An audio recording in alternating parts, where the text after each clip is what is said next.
Hello folks, a little background on Ron Collins, the Black Dragon Society, Fighting Society, and me.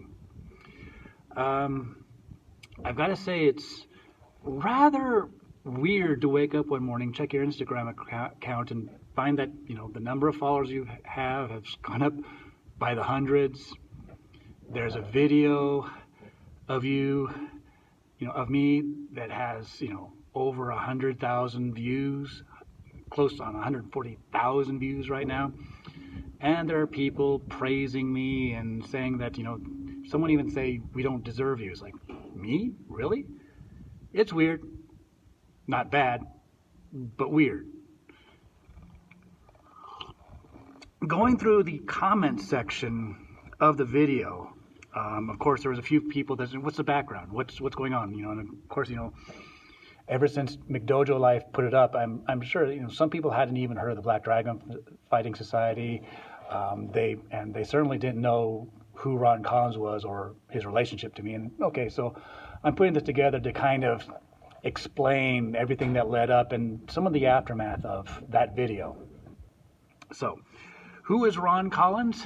Ron Collins is pretty much a petty criminal, a fraud, and a mental midget. And a midget. And he's mental. He came across my radar back when AOL was cool. Back before the dark times, before the Zuckerberg, when there was message boards devoted to martial arts. And he came on trying to impress everyone about being a ninja master. Typical story. He was trained from a young age by a Japanese master that nobody ever saw. And he even tried to claim that he was a veteran of Marine Force Recon, which, in case you didn't know, which is a very elite unit that goes deep behind enemy lines to recon the area. So, he tried to convince everyone on these boards back then that he was that. At the time, I was living in Japan, taking martial arts, a variety of them, studying the language, working, and I knew my stuff about ninjutsu, and I still do. I mean, I've written books about ninjutsu. I've translated the Bansen Shukai, Shoninki, Nimpiden, all that, and even back then, back before 2000, I knew my stuff, and of course, I was able to rip his story apart along with a lot of other people, So yeah, he didn't like me, I didn't like him, and we went back and forth on message boards, him getting the worst of it. But then he dropped off the radar for a while. We didn't know it at the time, but it turns out that he had been arrested and convicted of what they finally charged him was contributing to the delinquency of a minor. And the full story was basically a ham-handed attempt to force a underage girl to take drugs so he could rape her. They could prove that he was trying to force her to take drugs. So they went with that. So yeah, he spent time, behind bars for that and came back. And we found out about it eventually. And because, back when he still had hair, he looked like a Ewok. He got the nickname Pedo Bear. Anyways, so fast forward, and he goes back and forth for a while. And that wasn't his only run-in with the police. I mean, he's had a lot of minor things, stalking. Oh yeah, that girl that sent him to prison, to jail, whatever. When he got out, he started stalking her, went to her place of work, threatened to kill her and her family, and then beat her in the face. Yeah, right. Not too smart, not a really good guy. But anyways, so in 2009, I moved back to America from Japan. Moved to Colorado Springs in Colorado, obviously. And he's in West Virginia. And again, start to really go back and forth. Oh yeah, and he had another encounter with the police. They found kiddie porn on his computer. They let him out on bail. Well, out on bail, he gets it in his mind to, in his blogs, demand that they drop the case, put a picture of the house of the officer that arrested him, and say that anytime I wanted to, I can go in, sneak through the window, and slit his throat while he sleeps. Yeah, did I mention that he's a mental midget? So they pull him in, terrorist threats against a law enforcement officer. They do a mental evaluation. Yeah, he's crazy, all right. So instead of nailing him for all the charges, the kiddie porn and the terrorist threats, they send him to a mental hospital for a year and a half. This is going to be important. Yeah, so he spent about a year and a half in the nut house, gets back out. Boom. And, he's like 30s, late 30s by this point, and, he's nothing to show for his life. Starts really going after me. I mean, blogging. I mean, he has his blog, and it's not unusual for him to do 20 blogs a month or more with me as a subject. And then there's his YouTube channel where he's ranting and raving about me. The guy was basically an obsessed little pedophile. And since I had a big part in destroying his story, he kind of latched on me for a while. So one of the things that he did was basically try to say that I was a coward and I was scared of him. I had a website, ColoradoSpringsNinjutsu.com. It's still up. And, at the time, I was living in Colorado Springs, and I was teaching out of my basement. So I didn't put my address up on my website. You had to contact me, and then I'd check you out, and if you turned out to be normal, then you could show up for training. But he tried to say that, I was scared of him, and I would not put my address up for fear that he would drive up and challenge me at where I taught. So, this went on for a while, and I noticed that he was going to be in Lexington, Kentucky one weekend for the Black Dragon Fighting Society, a little get-together. These guys get together about once a year, run around in fancy pajamas, and call each other master. And I happen to know some of the guys that, do my martial arts, Bunjikan, in Lexington. They run the Lexington Bunjikan dojo, and they're really cool guys, really great. One of them has got like the biggest selection of bourbons I've ever seen in my life. And I just casually, got an evil plan, a wonderfully evil plan. And I contacted them because they hate Ron too, and said, hey, do you want me to do a seminar for you at the same weekend this thing is going on? And so that's what happens. That's kind of like the lead up to things. I let him know that, if he was serious about showing up and challenging me, I gave him the exact address of where the thing was going on and said, yeah, I'll be there. He, of course, immediately starts trying to backtrack. No surprise there. He's saying that he wants neutral ground and he wants it out on the street. And he says straight out, if we do it on the street, we'll get arrested in maybe 2 or 3 months, behind bars at most. Well, that was not accepted. I'm too cute to go to prison. I mean, yeah. And, even if it wasn't that, even if I wasn't worried about my anal virginity, my wife was battling cancer at the time. And if you've ever known someone that's gone through chemo, you know that like for the 2 or 3 days after a treatment, they're just not able to do anything. So my wife was relying on me to be there. And he knew that, so he was just pushing the whole thing. No, it's got to be on the street. You got to find me. Then we find on the street, blah, blah, blah, as a way of getting out. So I'm kind of like, write him off. Didn't expect him to show up, just make excuses. But he did, and you can see the video. And in the end, of course, he was saying that he was going to sue me. And, of course, he didn't. But if you think that it ended there, you're mistaken. Immediately, Ron started trying to say that, it was a setup. If he had gone on the mat with me and gone at it, he would have been arrested. He didn't mention it at the time, but this was his whole thing, is that, it was a setup. I was trying to get him arrested, blah, blah, blah. And, I was a coward, such like that. It's like, okay. So eventually, he said, he actually came out to Colorado, supposedly to challenge me. he was going to make sure, he's going to show up at my house and challenge me. Now, the thing is that he basically went to Denver and never went south of Denver. As I said, I lived in Colorado Springs at the time, and there's about an hour's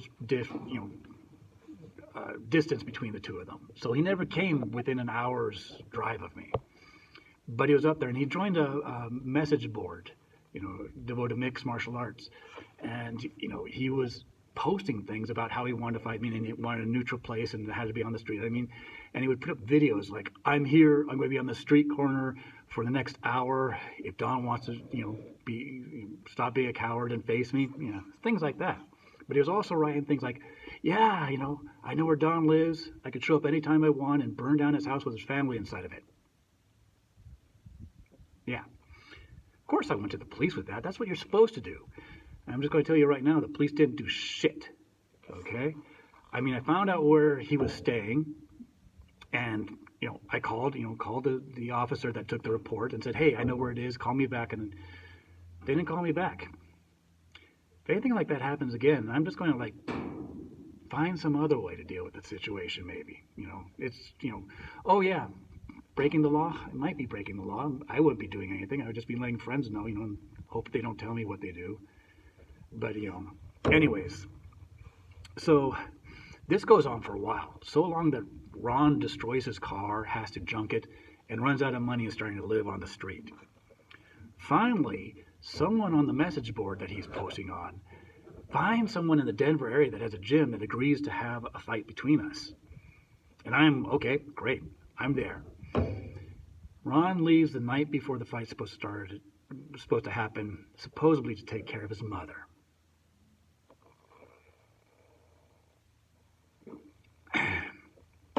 Do you think it ended there? No. And I'm not really sure about the timeline now that I think about it, but I think that maybe it was before this that Ron was screaming about how, it had to be a neutral situation, that it couldn't be anything that I set up. That, if I wasn't a coward, I would come out to West Virginia, he would get a gym, and we'd do it there. So again, I talked to the guys in Lexington. They agreed to do a seminar and had me fly back on Tuesday so that Monday we could do it and all that. Well, yeah, at that point, Ron said it was all a demonstration of how he could manipulate me and stuff like that. Anyways. But after all these things, it was really becoming obvious to even the most stupid people in the Black Dragon Fighting Society that Ron was a complete coward. And as in an attempt to kind of prove that he wasn't a coward, he accepted a challenge from this guy calling himself Icy Mike. Now, Mike had no beef with him, nothing else. He just saw a mentally ill guy that he could beat and develop a reputation. And yeah, he did beat Ron. Ron, it was a place called Street Beefs, and there's a video of it up. You might want to look that up. Ron lasts 40 seconds, doesn't get one punch in. And Mike was holding back and not as vicious as I would be. You talk about burning my house down with my wife and kids in it. Yeah, you're going to pay. And this broke Ron really big because remember, he's pushing 40 at this point. He's been doing this entire adult life that he's this ninja master, and he even said stories that he was smuggled into Japan as a kid by his master to engage in underground cage matches. His entire worldview, the way that people were supposed to look at him, was built on this fantasy, and Mike destroyed it in 40 seconds. Ron starts losing it big time. He goes out, and he starts, again, blogging, videoing all this stuff about, how he's going to come out to Colorado again, and how he's going to show up his critics and haters and all that. And he makes a series of videos showing him going out and buying a gun, walking around with the gun, test firing the gun, to make sure that everyone that has criticized him knows that he is now armed with a pistol.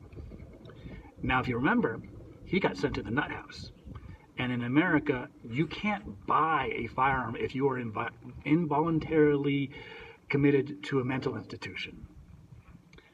So he was breaking the law, and how he bought it, we found out that when you get sent to a mental hospital, it's the judge's discretion whether to put you on the no-buy list or not. And evidently he wasn't.